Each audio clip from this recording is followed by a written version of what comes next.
Dios le bendiga, mis amados hermanos. Aquí lo que queda de nosotros después del clamor, estamos haciendo, estamos, la gente de la cadena del milagro, que ayer se votaron y están todos extenuados, pero estamos todos, fue un éxito. Y en un programa siguiente, pues estaré reconociendo las demás cadenas de televisión, de radio, que se unieron a este evento. Pero ahí estaba la cadena del milagro originando, y a los demás, que no me da el tiempo ahora para mencionarlos a todos, estamos muy agradecidos y agradecidos de la labor que hizo el equipo combinado del ministerio de Kimi Rasky, Jorge y de Clamor, todos unidos. No puedo mencionarlos a todos, el tiempo no me da. Estamos haciendo este programa porque es el tiempo que nos queda. Y en futuros programas mencionaremos a todo el que nos estemos agradecidos y que la gloria sea de Dios. Gracias, pueblo de Puerto Rico. Gracias, iglesia. Fue el mejor clamor en muchos años, mi hermano. La gloria de Dios se manifestó. La voz profética se oyó y las tinieblas están temblando. Hoy no me da tiempo para poder darle las gracias individualmente a todos. Estamos grabando este programa de emergencia. Hemos estado ocupados, estamos todos agotados. Yo por poco me voy en este clamor, yo no sé, porque estamos cansados todos, mi hermano, pero en victoria, mejor que nunca. Y espero que este programa que vamos a poner en este y el siguiente y mañana en la noche, en lo que preparamos los programas que tenemos más firmes, este programa es una retransmisión del podcast de la Iglesia del Calvario que dirige, ese podcast lo dirige el pastor Frankie Cruz y su esposa Vivian Pérez, pero es el que dirige el podcast, y hizo un documental de mi vida y de clamor y de todo esto como yo nunca lo he visto. Dura 2 horas o 2 programas. Les voy a poner la primera parte siendo que, como dije, gracias a todos. Gracias a la cadena del milagro y a todas las demás cadenas que los mencionaré. No me da el tiempo, pero estamos agradecidos del pueblo que vino. Mi hija, Dios la inauguró en esta transición, y al grupo que vino a trabajar desinteresadamente, y al pueblo de Puerto Rico y al pastorado y a la iglesia entera conciliar. Gracias. Gracias a todos ustedes. No tengo el tiempo para poder agradecerle todo lo que siento en mi corazón, pero la victoria fue genial, fue maravillosa para Puerto Rico y para toda América Latina. Es decir, que ahora vamos a ver en la primera parte de este documental que prepararon para la noche anterior de Clamor, y la vamos a ver en 2 partes. La primera parte la vamos a ver ahora. Espero que sea de bendición, y gracias a mi iglesia por el trabajo que hicieron. Gracias a la iglesia de Puerto Rico, a toda la iglesia en general, todas las organizaciones, todos los grupos, todos los jóvenes, toda la gente que bajó en autobuses de las montañas. Fue el clamor más grande en muchos años. Esto está empezando y lo que viene es lo mejor y lo más grande. Así que vamos ahora a conectarnos, y gracias, Pastor Frankie, y a la Iglesia del Calvario, el trabajo que hicieron. Vamos a escuchar la primera parte de esto y después habrá programas para hablar de todo y cuánta gratitud tenemos que ofrecer. No se enojen. La gloria no es nuestra, la gloria es de Dios. Mi hija se graduó, se graduaron todos los voluntarios y me he graduado yo también. Y tú también. Así que no se pierdan esto. Quédense tranquilitos, que Dios le bendiga grandemente. En esta ocasión tenemos un hombre en el cual nos honra en entrevistarle, miembro también de la Iglesia del Calvario en Country Club, y es una oportunidad que tenemos de poder entrevistar a un hombre de 50 o más de 50 años de trayectoria, fundador obviamente del Ministerio Clamor a Dios por más de 40 años, autor del libro La Batalla Final, que se utiliza en centros universitarios como referencia de estudio, conductor del programa Clamor a Dios o Clamor a Medianoche, orador especial en congresos en Europa, Asia, África y en Oceanía. Mediador también de conflictos en América Latina y observador internacional en procesos electorales. Amados hermanos, con ustedes y con nosotros, el evangelista Jorge Rasky. Jorge, me alegra. Contento de estar aquí. Sí, miren, para que sepan, Estos son mis pastores, Frank y Vivian. Amén, amén. Tienen que sobrellevar. Yo me siento en una esquinita los domingos a escuchar, y el frío que hace aquí en la parte donde me siento. Te mantiene atento. No, pero tú me ves que yo, la esposa mía sí Hay está que usar cantando jacket, y todo, hay yo que estoy usar así. jacket. Pero quiero decirlo y lo digo públicamente. Si nosotros hicimos una decisión, yo lo sentí de Dios venir y hacernos miembros de esta iglesia después de esa decisión, pues a través de los años, y doy gracias a Dios por esto, especial por mi hijo, que esto ha sido una bendición. Amén. Y esto ha sido un refugio, y especial, lo más grande de esto es que mi hijo se ha levantado aquí y ha recibido una fuerza doctrinal para contrarrestar todas las presiones que a la edad tiene de 16 años, y ahora quiere ser un astrofísico y un astrónomo.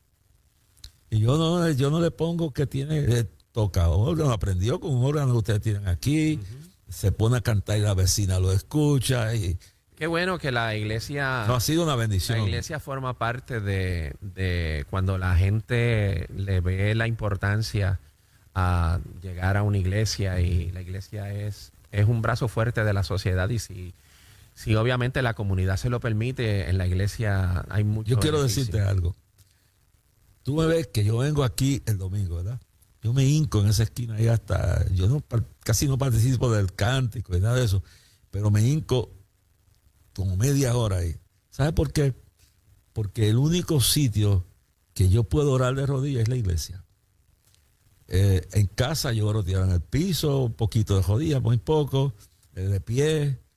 Pero cuando yo era joven, recuerda, yo soy huérfano de padre. Mi padre murió en la Segunda Guerra Mundial. Precisamente esa es la primera pregunta que tenía, porque la gente no conoce cuál es tu trayectoria y la experiencia que vino a través de los años.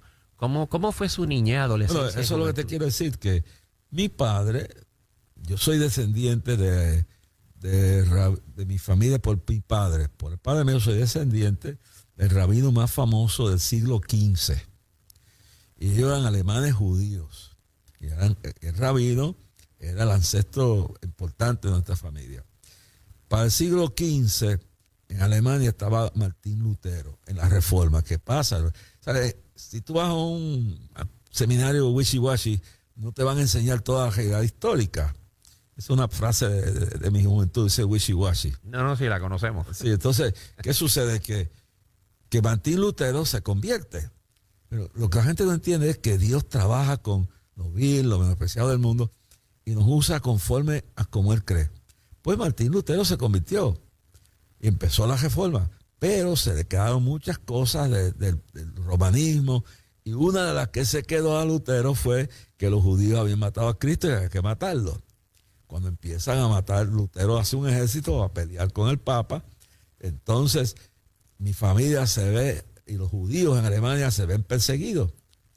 Lutero lo estaba matando. Yo sé que algunos cristianos, y yo me crié en la iglesia luterana, pero me bautizaron en la luterana Santísima Cruz de Bayamón. Entonces, pero a veces tienes que estudiar la realidad. Dios lo usaba a pesar de eso. No me lo preguntes cómo. Lo que sé fue que el rabino, que era el más era de nuestra familia, el tipo, yo a veces le digo que fue un desgraciado, porque se debía haber dado morir por Cristo. O no, morir por lo que él creía, no por Cristo, que él no creía en Cristo. Pero para salvarse el pellejo, él vino y mi familia entera se convirtieron en luteranos. Siglo XV, XVI, XVII, XVIII, y viene el XIX. Viene 1936 y Hitler está en el poder. Y cuando mis abuelos se dan cuenta que Hitler viene detrás de los judíos, la noche de la cristal y todo esto, deciden emigrar a Estados Unidos. Y llegan a Milwaukee, Wisconsin. Forman unos sitios de estos de lecherías y de vacas y se hacen ricos.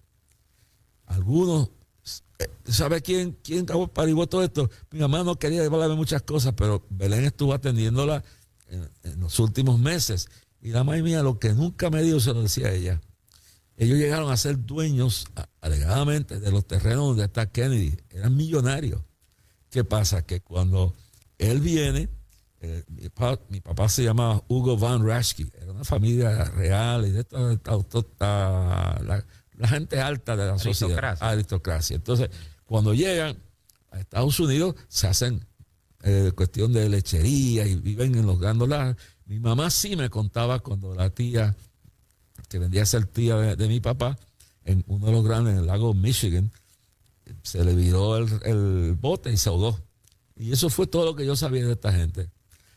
El asunto es que pasa el tiempo, mi papá nace en Texas, entonces, ¿qué sucede? Viene a Puerto Rico, porque cuando viene la Segunda Guerra Mundial, él dice, yo no quiero ir Objetor, fue un objetor. No, es lo que dijo, yo no quiero ir, yo estoy dispuesto a ir a pelear, pero no estoy dispuesto a ir a Europa.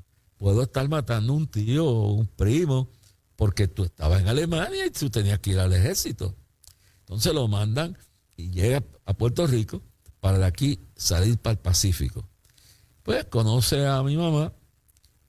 Aquí en Puerto Rico. Y mi mamá era una joven bien, yo tengo un retrato de ella bien bonita y cosas. Y entonces ella se enamora, se casan y luego pues nazco yo. Y tuve una experiencia tremenda, porque eso sí me lo contaba mi mamá. Yo no nací en un hospital.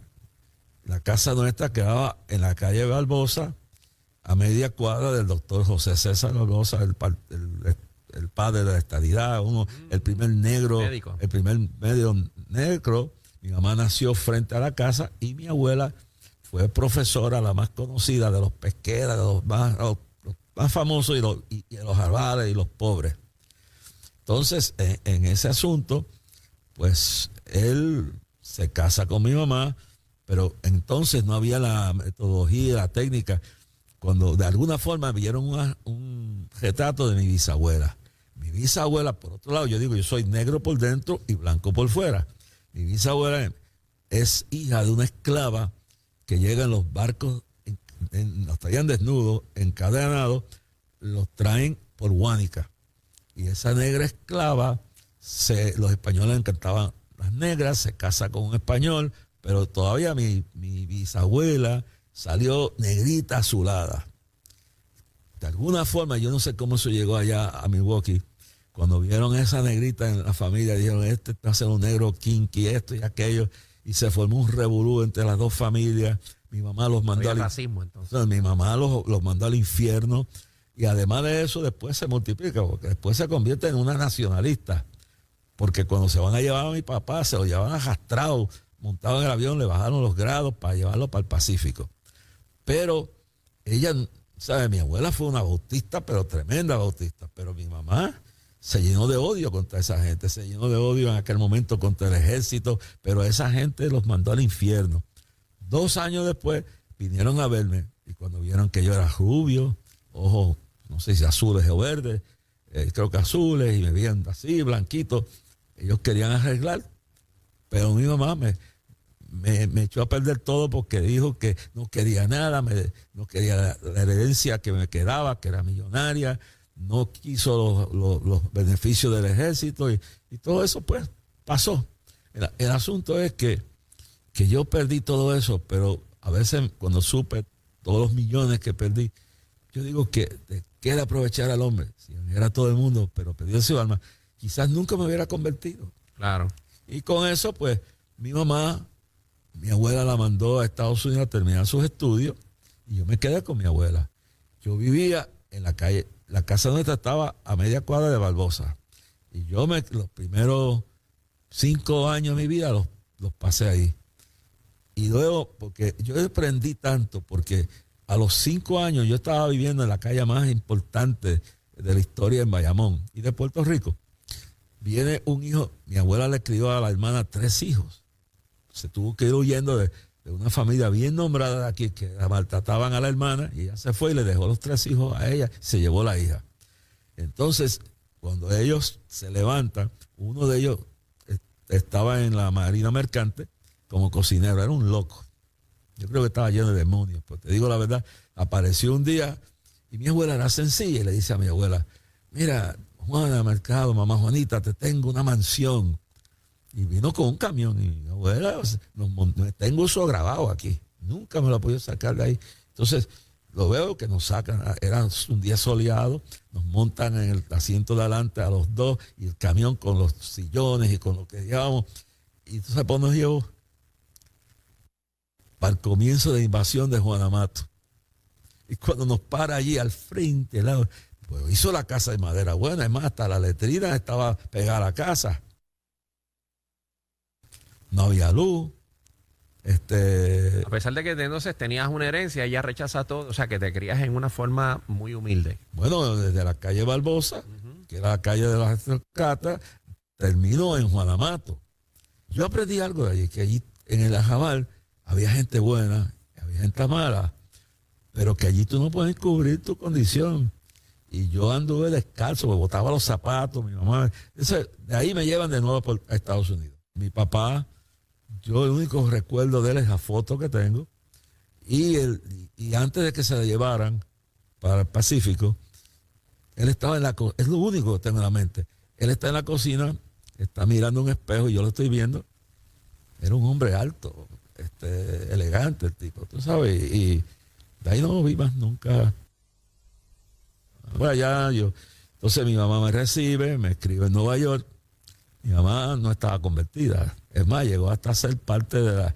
Cuando llegó Fidel Castro a Nueva York, fue parte de la escolta en el Hotel Shelburne es el primer alojamiento de la delegación cubana que, presidida por el líder de la revolución, Fidel Castro, asiste a la 15ª sesión de ella se va, la mandan a estudiar para allá.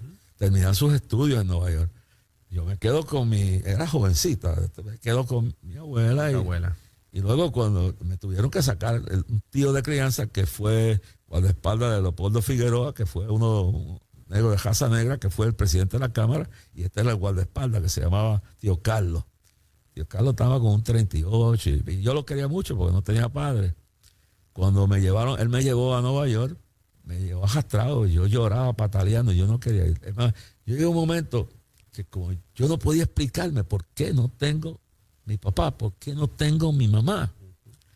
Me llevaron arrastrado y yo llorando obligatoriamente, aprendí a amar a mi madre, pero no puedo ser sincero, no sentía nada. Yo me preguntaba por qué no estaba allí. Ahora, cuando yo nací, viendo hacia atrás, no íbamos a hospitales, una comadrona de los discípulos de Cristo, y mi abuela sí me contaba esa historia, que cuando el día que yo nazco, una comadrona nos está atendiendo, y entonces ella mira para atrás, una mujer de Dios, y ella le dice a todos los que están: he visto a Cristo, su ropa blanca, su pelo, su mirada, y con los brazos extendidos sobre la cama donde yo estaba naciendo. Así que ya tenía un llamamiento desde nacido, pero pasa algo más. Lo otro que pasa es que ya a los 4 meses, a los 3 meses, un niño no habla. Claro. Y mi abuela tenían durante la guerra, tenían esos radios, te recuerdas, que eran de un ojo verde. Y mi abuela está en la cocina cocinando cuando ella oye que yo estoy diciendo: mándala. Estoy un niño de 3 meses o 4 que no puede hablar, y en ese momento estoy repitiendo una palabra en plena guerra, decía mándala. Y cuando mi abuela dice: ¿qué es esto? ¿Qué mándala ni mándala? Y se va después a la cocina allá donde tiene el radio y dice: espérate, pone el radio. Y estaban anunciando, pero eso por allá. Ella se intriga, que si ese niño no habla, está diciendo mándala. Va al radio, lo prende y está saliendo las noticias que allá en Malasia, por allá, los aliados están peleando una batalla decisiva en un sitio llamado Mandalay. Así que desde que yo nací, he tenido experiencia. Entonces, yo era un rebelde porque no tenía padre. Yo tenía que llegar a casa cuando ya tenía 9 años con una llave. Mi mamá trabajaba, no creía en eso de mantengo de edificios de gobierno, no, tenía 2 trabajos. Y yo llegaba a mi casa, ella venía por la mañana, se iba, yo venía de la escuela solo, después ella venía y yo estaba solo cuando llegaba de la escuela. Pero la realidad de todo esto es que yo me puse rebelde. Yo no creía en la Biblia, yo no creía en nada de esto. Yo creía que era un chojo de cobarde y cosas, y me metí en movimientos revolucionarios. No voy a hablar de qué lado estaba, pero la realidad es que me involucré fuertemente en mis creencias. Mi mamá la llamaban, le decían que me iban a tirar el cadáver a la puerta de ella. Y entonces, ¿cómo llegaste a conocer al Señor? Bueno, ¿Cuál fue esa experiencia? porque en esa crianza pasaron muchas cosas. Nosotros vivíamos en un barrio que no querían a los puertorriqueños. Yo parecía italiano, yo no hablaba español. Yo no hablaba español, no lo escribía, nada. En la escuela estaba aprendiendo inglés. Y entonces pasan una serie de cosas que me van a tocar. Y una de las cosas que pasa en esto es que hay una guerra en el barrio. El único puertorriqueño, yo pues decían, George, it's all right. Decía, tú no eres como esta gente. Yo entendía, además yo no quería comer ajo ni habichuela. Nada de eso creía. Entonces, en esa guerra, mi madre va a la iglesia. Y la noche que ella está en la iglesia, yo estoy en el 5º piso del edificio. ¿Sabes la edad? ¿Recuerdas la edad? Sí, creo que eran como 11 años, okay. 12, por ahí. Yo lo que sé es que yo estoy ahí y cogí una bomba de esas que de aire y la llené de como 25 libras de agua. Ahora, si tú de un 5º piso mandas eso, cuando cae abajo, son 50 libras. Había un tipo del otro lado que era un italiano que yo no quería mucho, pero yo no, ¿sabes? Era una queja friendly, amistosa. Yo le tiré con eso desde arriba, lo que yo, en la ignorancia, yo no lo quería matar, yo lo que quería era enchumbarlo. Avergonzarlo, sí. Pero en ese momento, yo supe después que en la iglesia una viejita decía, George está en peligro. Y empezaron a orar. Yo noto que cuando yo tiro eso, veo que la bomba va bajando. Yo me escondo, me voy y me escondo. ¿Qué pasa? Que cuando ya iba a caer sobre la cabeza del individuo, viene un viento, yo creo que fue un ángel, sopla la bomba que lo hubiera matado o lo hubiera dejado inválido y le cae encima un convertible. Y una viejita que iba caminando, el chojo se baja atrás, no le pasó nada. Yo me metí a casa, me puse en la cama, y llegó mi mamá y George está dormido. Yo no estaba dormido nada. A las 12 de la medianoche, el policía, que entonces en Nueva York el policía era del barrio, era amigo. Y todo el mundo conocía, no, este muchacho es bueno, yo no sé qué. Yo oía la discusión. No, señor, ese tipo, tengo testigos, ese tipo cogió y me tiró eso y mi carro era un convertible. Y mi mamá diciendo, mi hijo ha estado todo el tiempo aquí, mientras yo estaba en la iglesia. Conocía la maldad que habías hecho. No, pero cuando yo oigo eso me redarguyó Dios. Yo me levanté y dije, mamá, yo fui loco, dice. Amén. Pero ¿qué pasa? Franco era un bomber, era un tipo que el judío que era dueño del edificio le daba albergue en el sótano. Y entonces el tipo me traicionó y dijo, fue testigo. Y el policía le decía, está el tipo, el víctima del carro. Y yo digo, yo soy culpable. ¿Te acusaron? No, entonces el policía era amigo nuestro y dice, mire señora, es un arreglo, usted le va a pagar el carro y olvídese, no me llevaron arrestado. Ahora al tipo ese en el barrio le dieron una pela, ¿sabes? Yo no tuve nada que ver con la pela, pero todo eso fue evolucionando en mi vida, varón. Y entonces, ¿cómo llega el movimiento a convertirme? Te llegas a convertir y entonces de un revolucionario a un evangelista. ¿Qué pasa? ¿Cómo surge? Mi mamá, recuérdate, yo cantaba hasta en un grupo de rock and roll y de eso de los 50. No, eso daríamos cualquier cosa por verlo. Entonces, pero yo fundé el grupo.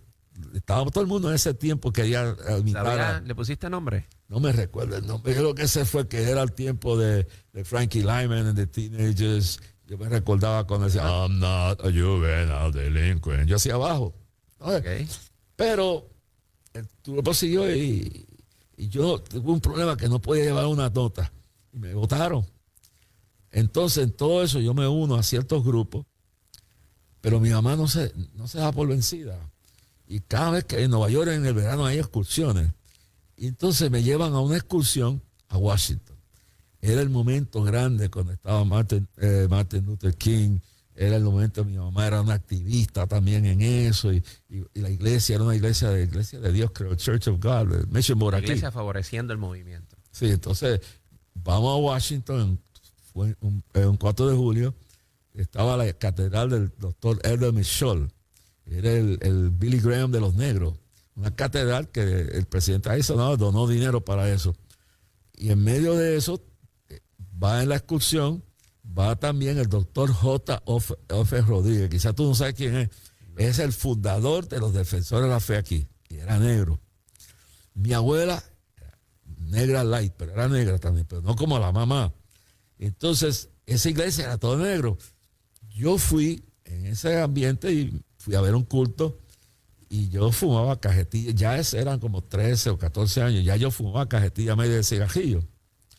Pero tenía hasta, lo puedo decir ahora porque ya no es ilegal, pero yo tenía a veces, en aquel tiempo tenía que tener una tarjeta draft que probaba que era lo que probaba que tú tenías 18 años, podías entrar a una baja. Además era una tarjeta para llevarse a uno para la queja. Yo andaba con una de esas falsificadas y mi mamá no lo sabía. Así que yo andaba con grupos, a las barras y esto y todo eso. Nunca usé droga. Fumaba, no fumé marihuana. Puedo decir como Clinton que no inhalé. Andaba con un jefe de la bandilla más grande igual que Clinton. Él dice que I never inhaled, tú sabes. Yo andaba con Blackie. Blackie era el presidente de los dragones. Esas eran las pandillas, pero comparado con ahora eran unos nenes de cuna. Eran 1000 puertorriqueños en el Bajo Manhattan. Y yo venía de este barrio y me iba allá. Entonces cuando un día vamos caminando, Blackie me dice, take a smoke, pero yo sabía que no me gustaba eso.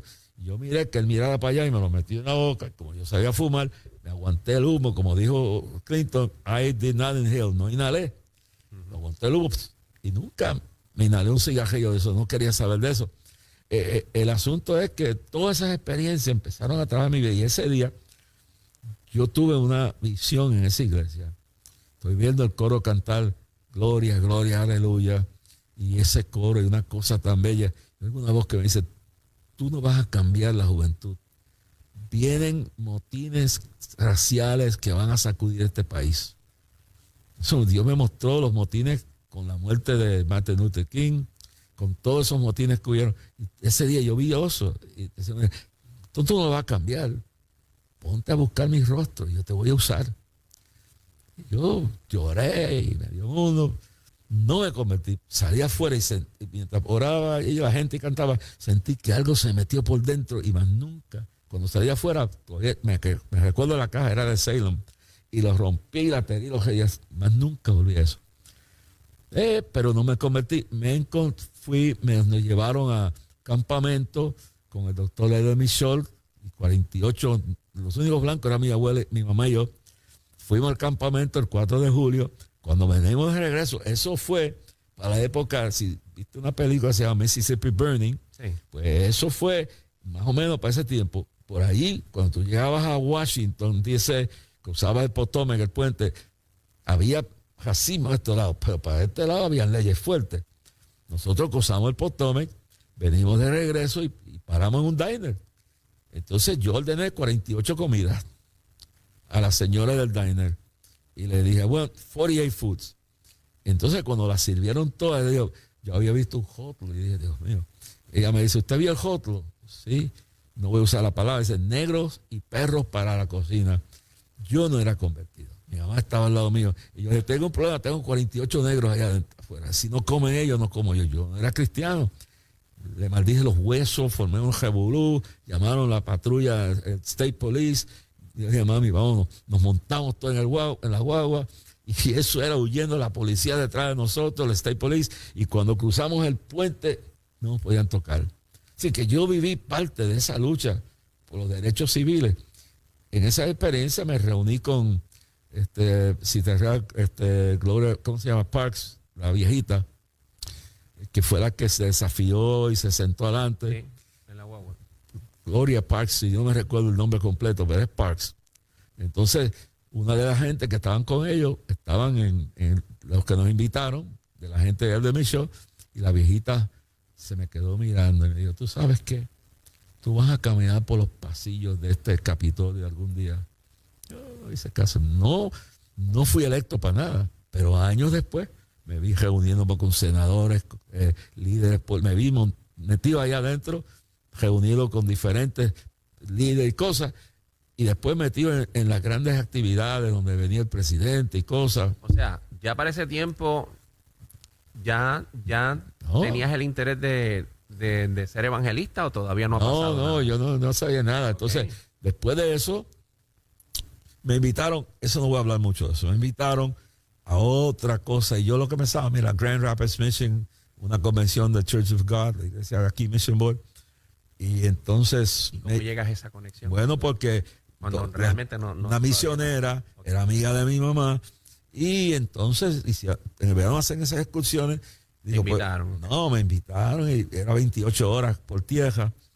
Y no voy a contar todo lo que pasó en la guagua, pero la gente estaba escandalizada. Decía, la Mercedes trajo el diablo aquí al pan. Y, ¿Cómo te interesó entonces? bueno, porque yo pensé que si iba para allá, mi mamá se va para la convención esa, me da dinero y yo me voy para una barra, me voy para un sitio de estos, de mundanos, cosas, generalmente. Pero ella le dio un ataque al corazón, tuvo que quedarse en el hotel y yo no tenía otro sitio donde no tenía plata y el almuerzo y la cena la daban allí.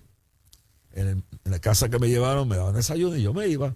Y todo ese día, toda esa convención, yo estuve yendo allí, pero era por el O sea, el interés era diferente. bueno, el almuerzo y la era cena. una necesidad y Pero escuché los cultos, lo escuché. El día viernes, no sabía, el predicador ya está muerto, se llamaba Rivera. Y él no se convirtió nadie en esa convención, nadie. Y yo iba, yo decía, no, esto es una cosa de bobo. Yo creé un montón de problemas en el camino que no voy a contar. Tenía esa gente 28 horas loco, decían que el diablo mi mamá lo había traído. Pero ya el último día, yo estaba ya conmovido, tenía una lucha, si no esto. Yo oí una voz que me decía, ven, entrégate a mí. Y la otra, no creas eso. Y yo no sé lo que predicaron. Yo sé que al final Dios me arrebató y caí al frente, el único que se convirtió allí. Más nadie. Y yo sentí por primera vez, me sentí limpio. Yo tenía un miedo terrible a la muerte. Yo pasaba frente a un funeral y temblaba. Todo eso se fue. Y mi mamá, entonces no había celulares. Mi mamá está con mi abuela en un hotel recuperando. Y ella dice, mi hijo se convirtió. Se levantó de la cama y quedó sana. Y al día siguiente supo lo que había pasado y esa noche yo tuve una lucha terrible. Yo oí una voz que me decía, Dios no existe. Toda la noche fue una lista. Sí. Cuando madrugo, yo le digo al hermano de la iglesia y la casa que me llevaron, y me dijo, eso es la lucha espiritual. Pero fue tremendo. Y de ahí para adelante, pues, la historia es larga, varón. Claro. De ahí para adelante, ya yo estoy convertido, varón, y la hermana Gloria Hernández. ¿Quién te enseñó a comunicarte con Dios en el sentido de orar, a dedicar ese tiempo de oración? Bueno, porque hubieron otras cosas que contribuyeron. Mi mamá hacía todo lo posible. Me llevaba a ver a Jack Wilson. Jack Wilson en la 50 y algo en Broadway era una iglesia bautista. Tenía un campamento, predicaba a la juventud. Entonces yo iba a escuchar a Jack Wilson. Ella vino, una de las cosas que hizo fue, me mandaron a Schroon Lake, en la frontera con Canadá, en una isla que queda en un lago. Me llevaron a un campamento allí. Yo fui allí. Claro, yo estaba endemoniado todavía, varón, pero fui allí. Así que este punto que tú oyes de lo que pasó en la conversión, eso fue el máximo. Pero antes de eso, me llevan a Jack Wilson. Jack Wilson, yo voy al campamento y me recuerdo que yo tenía una moña estilo Presley. Y en el dormitorio, alguien me mordió la moña y nos entramos a galletas y todo. Dejé un infierno allí. Tenía un barnhouse con un granero. Y yo tuve el privilegio en ese retiro, en esa isla, de escuchar a la esposa de uno de los 7 mártires. Creo que eran 7 o 6. Eso fue de Portales. Si tú has leído el libro Portales de Esplendor, son 5 misioneros que van a Ecuador y ellos se internan, tienen un avión, ellos se internan al lado de un río en Ecuador, y entonces cerca hacen contacto con los cazadores de cabezas. Y ellos se confían que están haciendo una labor grande. Entonces, cuando finalmente se están reuniendo, ellos dejan sus esposas y sus hermanas, y los 5 misioneros se van para allá, y los indios estos, headhunters, asadores de cabeza, los matan. Y entonces ahí pasa algo tremendo, porque esa familia, esa gente, ellos no se fueron de Ecuador. Esas mujeres y la esposa de uno, del líder, decide que los va a ganárselo para Cristo. Y cuando la traen a dar ese testimonio, a mí me conmovió. Y digo, esta gente no son tan flojos nada. Yo creía que esta gente eran cualquier cosa, pero oye, esto tiene que ver.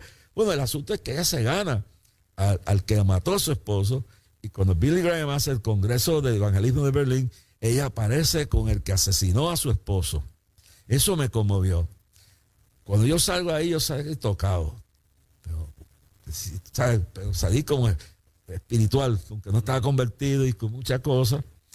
Y eso me llegó grandemente. Pero aparte en el camino hacia la conversión, el punto más grande fue, claro, eso último en Washington, claro. Pero lo que me llevó a eso fue que Billy Graham estaba dando su cruzada más grande en la historia, Yankee Stadium y 30 días en Madison Square Garden. Y mi mamá, yo había trabajado en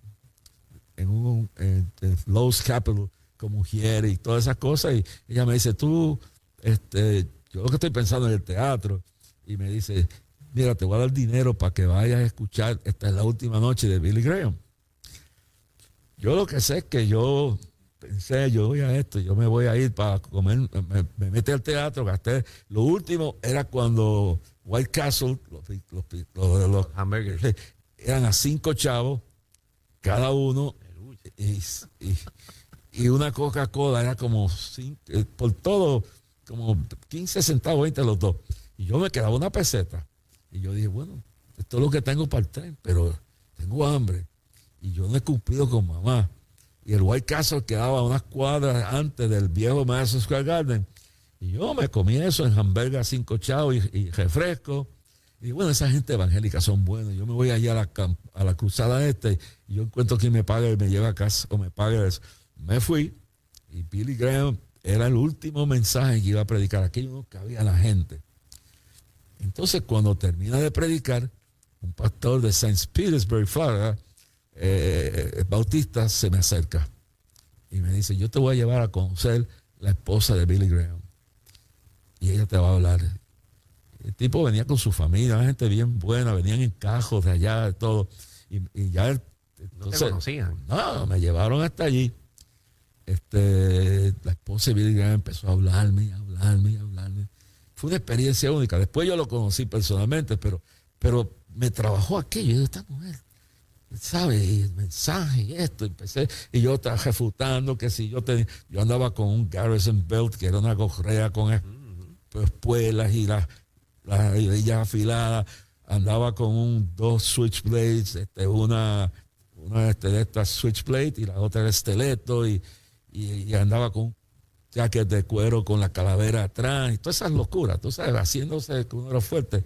Y yo digo, no, porque mire esto y aquello. Finalmente ella dijo, yo voy a orar por ti. Oró por mí y yo dije, bueno, está bien. Entonces el pastor andaba con su hija y su esposa.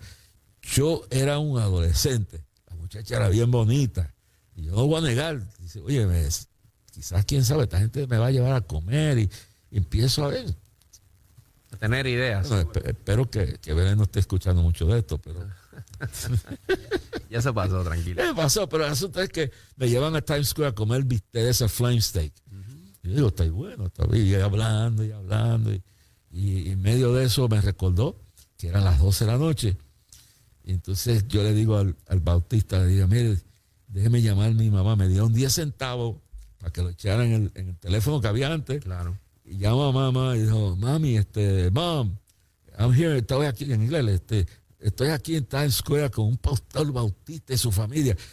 Y dice, que no me vengan a engañar, que tú estás con un borracho ahí. Digo, no, mamá, entonces lo ponen al tipo, yo pongo al tipo al teléfono, al pastor, y entonces, pónmelo porque yo no te creo. Entonces yo la puse, le dijo quién era. Pues si usted es verdad, tráigamelo aquí a la casa y tráigalo hasta la puerta de mi casa. Era las 12 de la noche. Me llevó, yo entré y me paré a escuchar lo que ellos hablaban. Y él le dijo, señora, nosotros nos vamos. Yo voy a orar para que ese hombre, ese hijo suyo, sea un siervo de Dios, un evangelista. Eso me tocó mucho. Empezó a ablandarme. Y lo otro que me ablandó fue una misionera de la iglesia que ella iba. Yo tenía un perro que estaba endemoniado. Yo creo que estaba más que el pejo. Yo le metí el pejo a la iglesia de mi mamá. Yo quería, pues en una rebeldía de esas, yo le había hecho todo eso. El perro la mordió, la mandaron para el hospital y ella no murió por el pejo, pero en su cama de muerte dijo, estoy orando para que George sea un evangelista. Todo eso entonces llega al asunto ese final, que hablamos de Washington. El anterior, sí. Y entonces allí me convierto y la y ahí lucha. en adelante pasa el tiempo y te pregunto, ¿cómo llega clamor a Dios a tu mente? ¿Cómo llega ese momento? Yo me convierto. Estoy en Nueva York. Entonces había una hermana que era Gloria Hernández, tremenda mujer, una doctora, preparada, era la líder de los defensores de la fe. Allí cada concilio tenía algo que ver con mi vida, varón. Entonces yo voy en casa de la hermana Berta, que vivía en el barrio judío en Orchard Street, y mi mamá estaba allí esa noche, yo recién convertido. Yo salí de allí, y cuando salgo de allí, estoy confundido, porque yo veía la lucha que había, el julepe que había entre los cristianos, y yo dije, pero si yo estoy allá en esos movimientos, y todo el mundo está unido, yo creo que el diablo me está perdiendo tu tiempo. Yo salgo, no tenía dinero para coger el auto, mi mamá se quedaba en casa de Berta, yo tenía que caminar desde la Houston Street, primera avenida, hasta la calle 15. Y ahí era que yo vivía. Yo me recuerdo el nombre, el 348 de la calle 15, el cuarto piso. Entonces, cuando voy caminando, veo una limusina y yo estoy confundido, estoy pensando que no debo seguir en esto y veo el chofer que los ojos le brillaban y empieza, era el demonio, yo seguí y se fue para casa. Pero me confundí tanto que al día siguiente yo dije, yo creo que no voy a seguir en esto. Y mi mamá me dice, vete donde Gloria Hernández, la pastora, y habla con ella. Ella estaba en la 110, en la segunda avenida, yo cogía la guagua hasta allá arriba y me la aparecía a la hermana Gloria. Y hermana Gloria, tengo un problema. Usted es pastora, pero yo me convertí, pero no me quiero ir atrás, pero es que yo no entiendo por qué si uno en estos movimientos que uno está, hay tanta unidad. Y yo veo toda esta poca vergüenza que hay aquí. Entonces ya me estuvo orando y aconsejándome. Entonces yo salgo convencido de no apartarme de Dios, me monto en la guagua y llego a Stuyvesant Park, que quedaba para pasar a mi casa. Y lo primero que cuando me bajo de la guagua, un tipo cruzando el parque, yo soy el diablo. Y dije, ay Dios mío, el demonio viene por mí, corrí, me fui para casa, me tiré en el piso.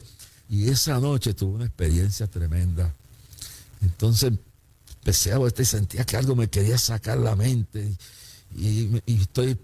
la presencia del diablo estaba allí, como por eso tú no puedes jugar con este asunto, tú no puedes cogerte y ponerte así a jugar con que si me voy, que si no me voy, porque yo lo experimenté. Me arrastro todavía entre despierto y dormido, me arrastro a la cama, me despierto y miro así para el cielo, para el techo del cuartito mío, y veo que la mitad del techo está en negro y la mitad está en una luz azulada, y se oían el caer como cuando dos espadas, la gente está, y una voz del lado negro decía, lo tenemos de nuevo aquí, no lo vamos a soltar. Y del otro lado oía los ángeles que hablaban y se veía el azulado y se oía el tocar de espada. Decía, él ya hizo su decisión y no vamos a dejar que tú te lo lleves ni para el diablo. Y lucharon. Y yo estoy ahí viendo hacia arriba. Cuando miro hacia abajo, mi alma salió del cuerpo. Estoy flotando, y no estaba dormido, flotando solo, y veo mi cuerpo allá abajo. Y miro arriba, estoy entre las medias cosas. Cuando de momento decido no volver atrás, mi alma viene y baja y se mete en el cuerpo y me quedo dormido. Levanto por la mañana, estaba todo arañado, sangrando por todos lados. Una batalla. Me arreglé con Dios. Mi mamá dice, te voy a mandar a Puerto Rico. Y entonces me manda para acá y la hermana Mamá Leo, la mamá, creo que se llamaba Leo Fernández, Mamá Leo, era la primera mujer que levantó un programa de adicción a drogas en Nueva York. Y la Mamá Leo, como le llamaba, fue Rockefeller, le dio una finca por Upstate New York y entonces ya formó el movimiento Damasco. Y ese fue el primero. Y ella había sido discípulo, la hermana Leo había sido discípula de mi abuela. Y ella sabe que me he convertido. Hace un viaje acá a Puerto Rico y le dice a mi abuela, él no debe estar aquí porque él no controla, él no habla español clásico, no escribe, no lo puede leer. Yo tengo un seminario que lo vamos a pagar todos sus gastos, pero se tiene que ir conmigo. Yo tenía un cuartito de oración y me puse a orar. El Señor me dijo, no quiero que te vayas. Le dije, mamá Leo, no me voy. Entonces me llamaron del seminario de la Asamblea de Dios, el que es todavía allí. Uh-huh. Y yo decidí irme para allí. No sabía inglés, no sabía español. Mi abuela estaba aquí y pasé 2 años ahí. Y a veces, bueno, en el ¿cómo se llama? El libro ese que hacen cuando te gradúas de graduación, uh-huh, aparece Jorge Rasky, ¿dónde están las bambúas ayunando?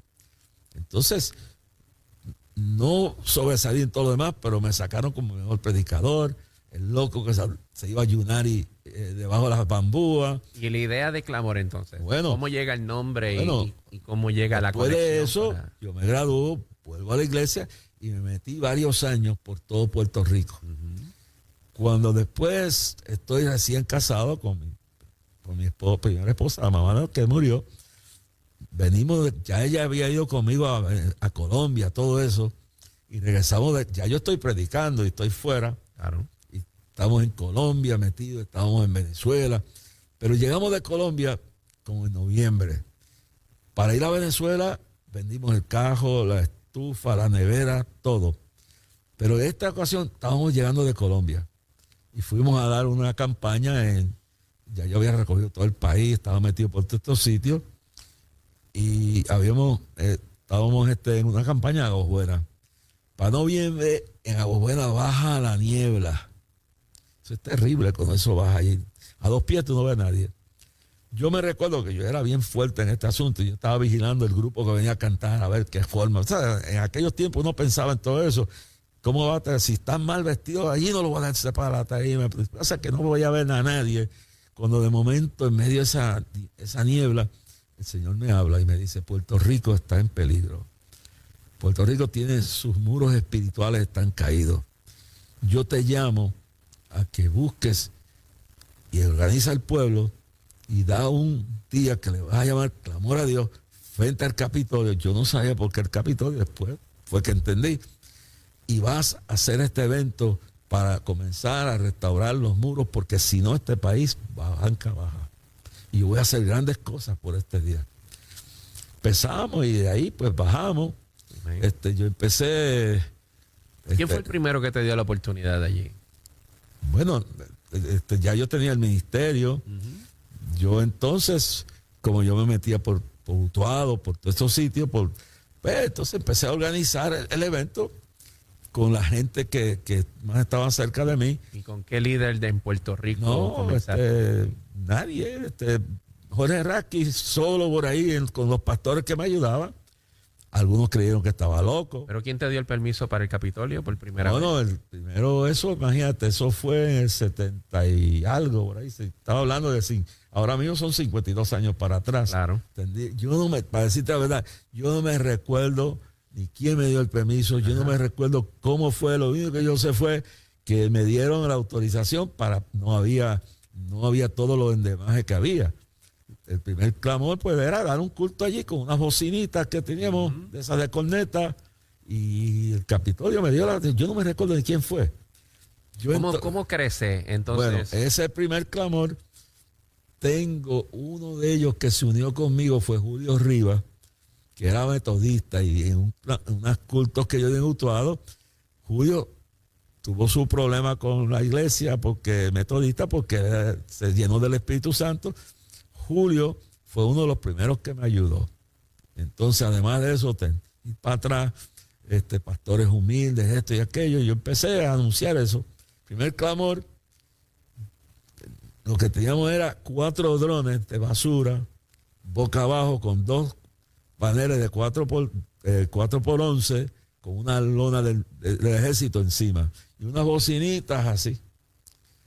Eso fue, es decir, tú sabes, pensar, sí, te puedo recordar todos los demás, pero eso yo no recuerdo ni quién estaba en eso. Yo sé que empezamos a buscar y no, como era una cosa, un culto, no era ni un evento conocido, pero eso empezó ahí y yo busqué, cogí fiado anuncios en la radio, en todos lados. Comenzaste a organizarte, empecé a crear un equipo para trabajar en todo eso, pero ese primero, pues, ¿qué pasa, brother? Lo primero que pasa es que eran 4 drones y dos paneles de 4x11, y entonces ese sonidito, y se acabó, 1,000 y pico de personas fueron.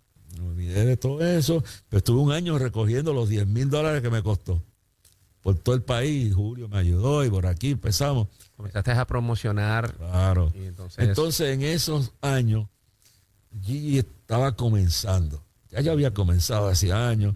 Gigi empezamos a entablar una amistad y Gigi fue una inspiración para mí.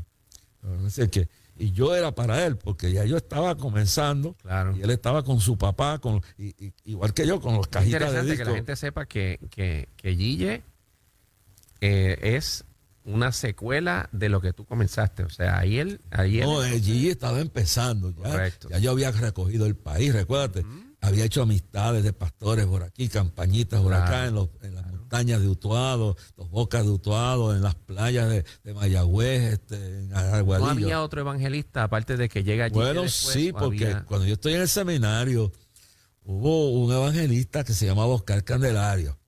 Oscar era el evangelista más de Dios pentecostal y el más famoso aquí. Y el otro era David García. David García era de Ponce y sabía, ya ellos estaban por encima de uno. Yo fui haciendo amistad con esto. David García tuvo con Tele Osborne. Entonces, Oscar Candelario, estaba David García. Yo había empezado antes que Gigi, entonces está empezando. Me recuerdo que un grupo estaba Eugenio Jiménez, Raimundo Jiménez. Hicimos una asociación que se llama la Asociación Panamericana de Evangelismo.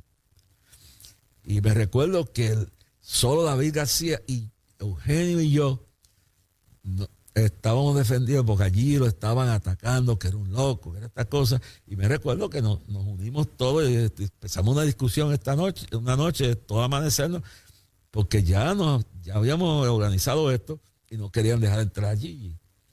Y entonces, Eugenio Jiménez, David García y yo, esa noche dijo, no, este es un hombre de Dios. Y yo estoy empezando también. Amén. Eso es cosas que nadie sabe de esto. Esto cuando se escuche eso. Entonces, ¿qué sucede? Decidimos, y yo defendí allí. Yo dije, no, este hombre es de Dios. Bueno, yo no pensaba que años después, cuando empieza el ministerio iba a desarrollarse en grande, porque el clamor a Dios va desarrollándose al lado del ministerio. El ministerio era una cosa y el clamor a Dios era otra. En el ministerio empiezan las campañas. Ponce, 3 campañas, la más grande en la Avenida Las Américas, 15 días, se paraliza el 20 de la droga, Patito Montaner, 3 campañas, y la última se paraliza Ponce. O sea, en medio de todo esto, la campaña en Arecibo, esa fue la bien grande. Primero fue una en Cagua, que fue conmovido, porque aquello era una olla de crímenes y cosas. Y entonces la que dio el impulso grande fue la que dimos en Arecibo, en el Rodríguez Olmo. Y entonces ahí ya empezó a añadirse más gente, ya el ministerio está teniendo oficinas, va creciendo, y al par de todo eso va creciendo el Día del Clamor al Parte, se va uniendo más gente, los concilios empiezan a ver, Torres Ortega existe, un abogado que se convierte y se acerca a nosotros. El asunto es que en eso de Arecibo fue el impacto grande, porque Dios, yo no pensaba eso, me empieza a dar un ministerio de liberación. Y ahí es que donde se impacta, me conocen, entonces me llaman el exorcista, porque todo era demonios y demonios. Entonces en Arecibo eso fue terrible. Imagínate, yo alquilo un super sonido, el estadio abarrotado, milagros de todas clases, pero sobre todo una muchacha endemoniada de 90 libras coge a un hombre de 100 y casi 200 libras, lo tira por el aire, me cae encima, me descuadra el carro. Entonces yo tenía mis 2 hijas, mi esposa, y estábamos dejando en esa campaña y eso eran demonios y demonios saliendo. Una noche dejamos a mitad de campaña, tengo un equipo que compré que era costosísimo. Ya tengo un equipo grande de sonido. Desconectamos, dejamos las bocinas y desconectamos los amplificadores, las cosas esas, lo que le da la fuerza de eso. Amplificadores. Y dejamos las bocinas solas. Bueno, esa noche dejó un hermano que era predicador, yo no sé qué, en una montaña ahora allá, lo dejo vigilando. Y entonces él queda allí con el guardia. Como a las 3 de la mañana empiezan las bocinas a activarse. Y empieza, imagínate, a las 3 de la mañana una super bocina de esas enorme, empieza a salir un ruido y ¡ay! Los gritos. Y entonces miran a la plataforma y ven unos negritos chiquitos, unos demonios brincando y bailando en la tarima y la bocina pegando, saliendo el mensaje de la noche anterior sin estar conectado a nada. Todo agresivo en sus alrededores, empezaron a llamar a la policía.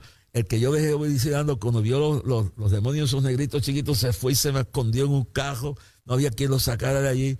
Al otro día WKQ dice, gritos de demonios salen por la noche, no dejan dormir la gente. Eso salió en WKQ, eso fue noticia. Eso va dando el impulso al ministerio. Entonces, todas las campañas de liberación de demonios. En Ponce entregaban los altares de santería, de brujería. Me trataron de matar una prostituta llamada Anacaona. Viene, hace un pacto con el diablo, me trata de matar. Y Dios la tira al piso, a otra trata de matarme. Y todo eso revolucionó el país. Y luego en Bayamón, en el Lubriel, se paralizó todo el centro y una lluvia terrible, todo se paralizó. ¿De qué fecha estamos hablando, Raquel? 76. 80, por ahí, ya por ahí, fines de los 70. Entonces, con todo eso Camol va levantándose. Ya tengo ministros que me reconocen esto. Y Ávila está comenzando. Él no quería salir de Puerto Rico. Decía que hasta que Dios me hablara. El primero que salió los 2 fui yo. Pero él no quería salir. Pero teníamos una amistad profunda.